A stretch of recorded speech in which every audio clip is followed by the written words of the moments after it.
অপরের সাথে দূরত্ব নয়, যত কাছাকাছি থাকবে।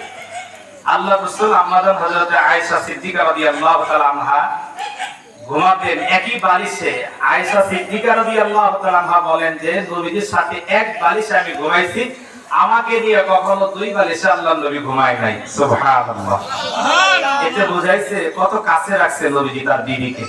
তো এই জায়গায় যত কাছে তত মহব্বত বাড়বে, কল্যাণ বাড়বে, ততই ফায়দা দুজনের বাড়বে।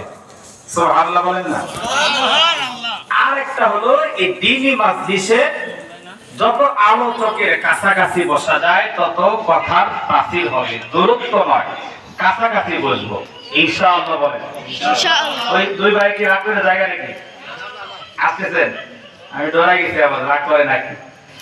আল্লাহ তুমি কবুল করো, উত্তম জাযার কল্যাণ সবাইকে দান করো, আমিন বলেন। আমিন। আলহামদুলিল্লাহ আলহামদুলিল্লাহিল্লাযী ওয়াকাফা ওয়া সালামুন আলা ইবাদিহিল্লাযীনা ইসতাফা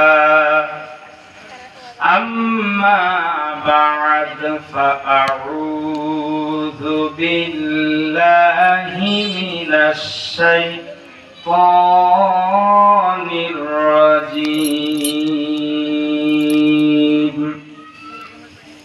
বিসমিল্লাহির রাহমানির রাহিম।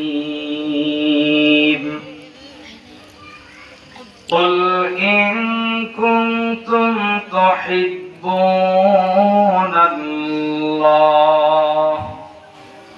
ফাত্তাবিউনি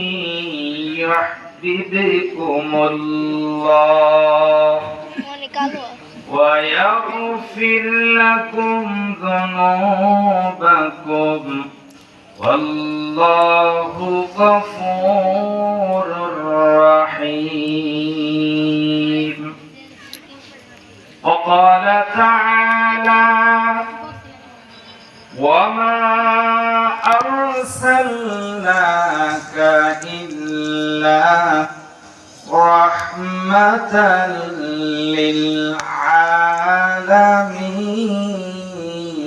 للعالمين.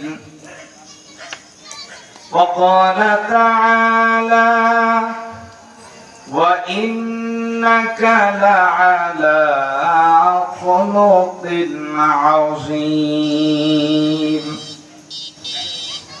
وقال النبي صلى الله عليه وسلم لا يؤمن أحدكم حتى أكون أحب إليه من والده وولده والناس أجمعين.